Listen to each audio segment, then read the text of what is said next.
নমস্কার, আমি সাধু বাবা আপনাদের সামনে। আশা করি আপনারা ভালো আছেন, ভালো থাকুন। সামনেই জন্মাষ্টমী, হ্যাঁ, 10 তারিখ। হ্যাঁ,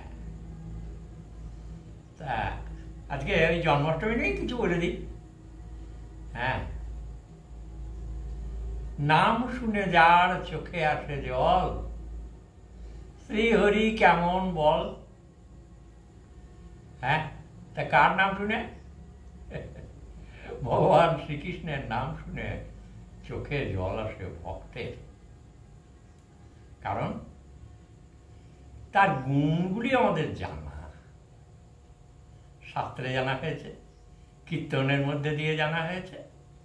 গুণকীর্তন যারা করেন তাদের মুখ নিঃসৃত বাণী আমরা শ্রবণ করি এবং ভগবান শ্রীকৃষ্ণের প্রতি আমরা শ্রদ্ধা, ভক্তি, ভালোবাসা এগুলো ভেতরে ভেতরে জ্ঞাপন করি এবং করপুটে তাকে প্রণাম জানাই। তা এই যে গুণগুলি, এই গুণগুলি তার মধ্যে তো ছিলই।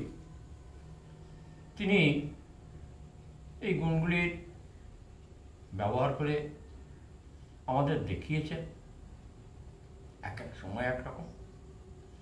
ভালোবাসা কাকে বলে সেটাও তিনি আমাদের দেখিয়েছেন। হ্যাঁ, কর্মক্ষেত্রে কেমন হতে হয়, শোক, তাপ, দুঃখ, জ্বালা, সেই জায়গায় কেমন ধৈর্য রাখতে হয়, কতটা সহ্য করতে হয়, তাও তিনি দেখিয়ে গেছেন। তার গুণের সীমা নাই, তুলনা করা যায় না তাকে কারোর সঙ্গে, তাই না? তাহলে আমাদের তার প্রতি একটা শ্রদ্ধা জানানো দরকার। তার সামনেই তার জন্মদিন, আর সেই জন্মদিনকে মনে করে আজকে এই প্রতিবেদন। ভগবান শ্রীকৃষ্ণ অর্জুনকে বললেন যে দেখো, সব ঠিক করা আছে, আমি সব ঠিক করে রেখেছি, তুমি খালি অভিনয় করে যাও, অর্থাৎ কর্মটা সম্পাদন করো, ও মোহ মায়া এসব ত্যাগ করো। কারণ এই দুনিয়ায় সবাই আমরা একা। হ্যাঁ, এটা ভাবতে শেখো। আর আমিই কর্তা, হ্যাঁ, এটা ভাবো। তোমার সঙ্গে জন্মে জন্মে আমি তোমার সঙ্গে কাটিয়েছি, তোমার মনে নাই, কিন্তু আমার মনে আছে। এই যে মনে থাকা, এটা কীরকম সেটা তার বলা আপনাদেরকে এইভাবে সম্ভব নয়। যদি কোনোদিন কাছে আসেন তাহলে এই মনে রাখা, মনে থাকাটা কী জিনিস একটু বুঝিয়ে বলা যাবে। তাতে যদি সামান্য একটু বুঝতে পারেন বা একটু উপলব্ধি করতে পারেন তাহলে করবেন। হ্যাঁ হ্যাঁ, আচ্ছা, এই যে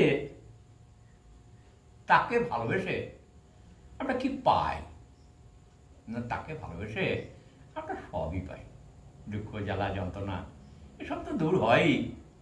সুখ পাই, শান্তি পাই, হ্যাঁ, স্বস্তি পাই, হ্যাঁ, আনন্দ পাই।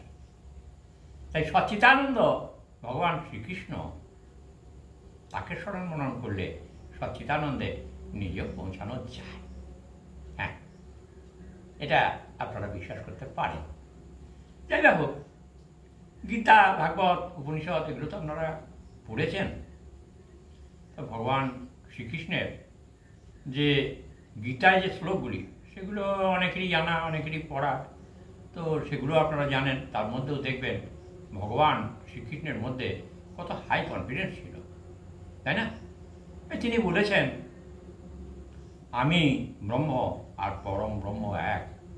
তাই তিনি পরম ব্রহ্মে দীর্ঘ সময় লীন হয়ে থাকতেন, যেটা সাধু মহাপুরুষরাও অনেক সময় থাকেন।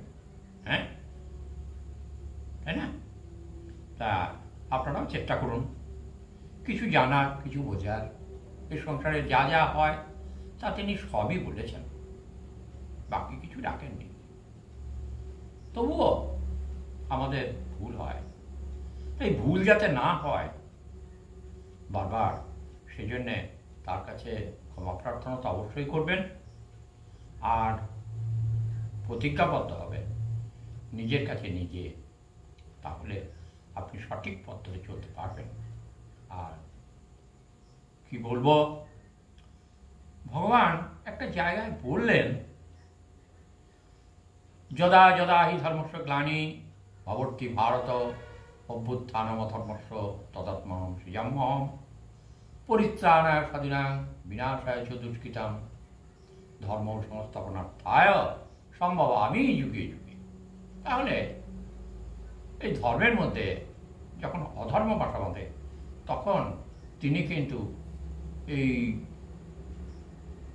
একটা হেতু হয়ে জন্মগ্রহণ করেন এবং তিনি সমস্ত সমস্যাগুলো সমাধান করে দিয়ে, ধুয়ে মুছে পরিষ্কার করে দিয়ে যান। ময়লা জামা কাপড় যেমন আমরা সাবান টাবান দিয়ে পরিষ্কার করে নতুন করে আবার গায়ে দিই, ঠিক সেই রকম আমাদের এই সমাজের যে পাপি তাপি অন্যায় অবিচার এগুলো মাথাচাড়া দিয়ে উঠছে, এগুলো এক সময় দেখবেন খুব তাড়াতাড়ি শেষ হয়ে যাবে, চিন্তার কিছু নেই। পাপি তো পাপ বয়ে নিয়ে বেড়ায়, তো সে বয়ে নিয়ে বেড়াচ্ছে, পালাবার পথ নাই, তার কারণ ওই বিচারক তার সঙ্গেই আছে। কে বিচারক না বিবেক? এই বিবেক বিচারক এক সময় না এক সময় জেগে উঠবে, তখন পালিয়ে বেড়ানো ঘুচে যাবে, কষ্ট পাবে, সেটাই হলো শাস্তি। কিরকম না, গুমড়ে গুমড়ে মরা, দুঃখের দহনে করুণ রোদনে তিলে তিলে যার ক্ষয়। একথা কবি বলেছেন। আবার এখানে কথাটা আমার মাথায় চলে এলো তাই বলে দিলাম। দুঃখ জ্বালা যন্ত্রণা এসব আমরা নিজেরাই কোথায় সৃষ্টি করে ফেলি, তাই কষ্ট পাই।